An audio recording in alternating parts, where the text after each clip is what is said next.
कखारु शाग खरड़ा एहीपरि केबे କରିଛନ୍ତି कि बिना पियाज रसुण କରିବା ବା ପୂଜା ପର୍ବ ଦିନ ଏହିପରି କଖାରୁ ଶାଗ ଖରଡ଼ା ଥରେ କରିକି ଖାଆନ୍ତୁ ନା ବହୁତ ଟେଷ୍ଟି ଲାଗିବ। ସେଥିପାଇଁ କଖାରୁ ଶାଗକୁ ବାଛି ରଖିଦେଇଛି। ପରିବାରେ କଖାରୁ ଏବଂ ବାଇଗଣକୁ କାଟି ରଖିଦେଇଛି। ମୁଗ ଡାଲିକୁ ଭାଜିକି ତାକୁ ଧୋଇକି ରଖିଦେଇଛି। ଏବେ ଗୋଟେ ପ୍ରେସର କୁକରରେ ପାଣି ଦେଇଦେଇଛି। ପାଣିଟା ଫୁଟିଗଲା ପରେ ଏଥିରେ ଆମେ ଧୋଇକି ରଖିଥିବା ମୁଗ ଡାଲିକୁ ଆଡ଼୍ କରିଦେବା। ତାପରେ କଖାରୁ ଶାଗକୁ ଚୁନ ଚୁନ କରି କାଟିଦେବା। କଖାରୁ ଶାଗଟା ସିଝିବା ପାଇଁ ଟିକେ ଟାଇମ୍ ଲାଗେ, ତେଣୁ କଖାରୁ ଶାଗକୁ ପୁରା ଛୋଟ ଛୋଟ କରି କାଟିଦେବା।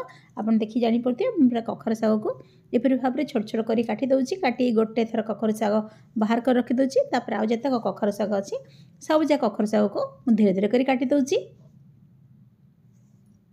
କଖାରୁ ଶାଗଟାକୁ ଆମେ ସିଝେଇବା, ତେଣୁ ପ୍ରଥମେ ତାକୁ ଆମେ ପୁରା ଚୁନ ଚୁନ କରି କାଟିଦେବା। ତାହେଲେ ଶାଗ ଖରଡ଼ାଟି ଖାଇବାକୁ ଭଲ ଲାଗିବ ଏବଂ ବଡ଼ ବଡ଼ ରହିବନି। ସେଥିପାଇଁ ପ୍ରଥମରୁ ତାକୁ ଆମେ ପୁରା ଚୁନ ଚୁନ କରି କାଟିଦେବା। ବର୍ତ୍ତମାନ ଦେଖନ୍ତୁ ଶାଗ ଗୁଡ଼ିକ କାଟି ସାରିଲେଣି। ଏବେ ଡାଲି ଯେଉଁ ବସେଇଛେ ଡାଲିଟା ମଧ୍ୟ ଫୁଟି ବସିଲାଣି। ଏବେ ସେଥିରେ ଆମେ କାଟିକି ରଖିଥିବା ଶାଗକୁ ଆଡ଼୍ କରିଦେବା। ଦେଖନ୍ତୁ ଡାଲିଟା ଫୁଟି ଯାଇଛି। ଏବେ ଶାଗଟାକୁ ଆଡ଼୍ କରିଦେଉଛି। ତାପରେ ଏଥିରେ ଆମେ କାଟିକି ରଖିଥିବା ପରିବାକୁ ଆଡ଼୍ କରିଦେବା। କଖାରୁ ଏବଂ ବାଇଗଣକୁ ଆଡ଼୍ କରିଦେଉଛି। ବିନା ପିଆଜ ରସୁଣରେ କରୁଛେ, ତେଣୁ ଏଥିରେ ଆମେ ଟିକିଏ ଅଦା ପକାଇବା। ସେଥିପାଇଁ ଖଣ୍ଡେ ଅଦାକୁ ମୁଁ କୋରିକି ଏଥିରେ ଆଡ଼୍ କରିଦେଉଛି। ତାପରେ ଏଥିରେ ଆମେ ସ୍ୱାଦ ହିସାବରେ ଲୁଣ ଆଡ଼୍ କରିଦେବା। ଲୁଣ ଆଡ଼୍ କରିସାରିକି ତାକୁ ଟିକିଏ ଘାଣ୍ଟି ଦେବା। ତାପରେ ପ୍ରେସରର କଭର ଦେଇଦେବା ଏବଂ ଗୋଟେ ସିଟି ଆସିଲା ପର୍ଯ୍ୟନ୍ତ ବସାଇଦେବା। ଯେହେତୁ ଏଇଟା ମାର୍କେଟର ମୁଗ ଡାଲି ସିଝିବାକୁ ବେଶୀ ସମୟ ଲାଗେନି, ଗୋଟେ ସିଟି ଆସିଲା ପର୍ଯ୍ୟନ୍ତ ବସାଇଦେବା।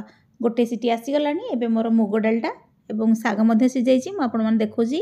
ଶାଗ ମୁଗ ଭଲ ଭାବରେ ସିଝିବା ଦରକାର। ଯଦି ମୁଗ ଡାଲି ଏବଂ ଶାଗ ଭଲ ଭାବରେ ସିଝିନଥିବ ତାହେଲେ ଶାଗ ଖରଡ଼ାଟି ଭଲ ଲାଗିବ। ଦେଖନ୍ତୁ ଆପଣ ଦେଖିକି ଜାଣିପାରୁଥିବେ ଶାଗ ଏବଂ ମୁଗଟା ଭଲ ଭାବରେ ସିଝାଇଛି। ତାକୁ ମୁଁ ଡଙ୍କିରେ ଘାଣ୍ଟି ଦେଇଛି ଏବଂ ଶାଗ ମୁଗଟା ଭଲ ଭାବରେ ମିଶିଯାଇଛି।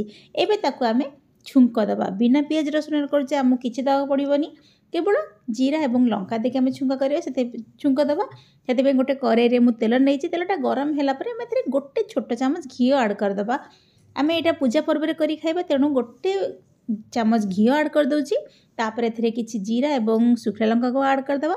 ତାକୁ ଭଲ ଭାବରେ ଫୁଟିବା ପାଇଁ ଛାଡ଼ିଦେବା। ଯେତେବେଳେ ଭଲ ଭାବରେ ଦେଖନ୍ତୁ ଜିରା ଲଙ୍କା ଫୁଟିଗଲାଣି। ଏବେ ଯେଉଁ ଶାଗଟାକୁ ଆମେ ପ୍ରେସର କୁକରରେ ରଖିଥିଲେ, ଏବେ ସେଇ ଛୁଙ୍କ ନେଇକି ଆମେ ଶାଗରେ ଆଡ଼୍ କରିଦେବା ଏବଂ ତାକୁ ଫୁଟିବା ପାଇଁ ଛାଡ଼ିଦେବା।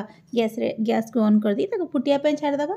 କିଛି ସମୟ ପରେ ଏଥିରେ ଆମେ ଗୋଟେ ଗିନା କ୍ଷୀର ଆଡ଼୍ କରିବା। ତାହେଲେ ଏ ଶାଗ ଖରଡ଼ାର ଟେଷ୍ଟଟା ବହୁତ ବଢ଼ିଯିବ।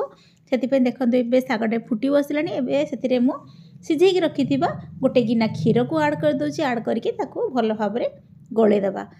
ବର୍ତ୍ତମାନ ଦେଖନ୍ତୁ ଆମର ଶାଗ ଖରଡ଼ାଟି ରେଡ଼ି ହୋଇଗଲା। ଏହିପରି ଶାଗ ଖରଡ଼ା କରିକି ଥରେ ଖାଆନ୍ତୁ ନା, ବହୁତ ଟେଷ୍ଟି ଲାଗିବ। କେବଳ ଭାତ ସାଙ୍ଗରେ ଶାଗ ଖରଡ଼ା ଲଗାଇ ଆପଣ ଖାଇଦେବେ। ଯଦି ଆପଣମାନଙ୍କୁ ମୋର ଏହି ରେସିପିଟି ଭଲ ଲାଗିଥିବ ତାହେଲେ ଭିଡ଼ିଓକୁ ଲାଇକ୍ କରିଦେବେ। ଚ୍ୟାନେଲରେ ନୂଆ ଥିଲେ ଚ୍ୟାନେଲକୁ ସବସ୍କ୍ରାଇବ୍ କରିଦେବେ। ପାଖରେ ଥିବା ବେଲ୍ ଆଇକନ୍ ଦବାଇବା କେବେ ବି ଭୁଲିବେନି। ତାହେଲେ ମୋ ଭିଡ଼ିଓର ନୋଟିଫିକେସନ୍ ଆପଣମାନଙ୍କ ପାଖରେ ପହଞ୍ଚିବ। ପୁଣି କିଛି ରେସିପି ନେଇ ଆପଣମାନଙ୍କ ପାଖକୁ ଆସିବି। ଏହି ରେସିପି କରନ୍ତୁ ଏବଂ ଆପଣଙ୍କର ମୂଲ୍ୟବାନ କମେଣ୍ଟ ଦିଅନ୍ତୁ।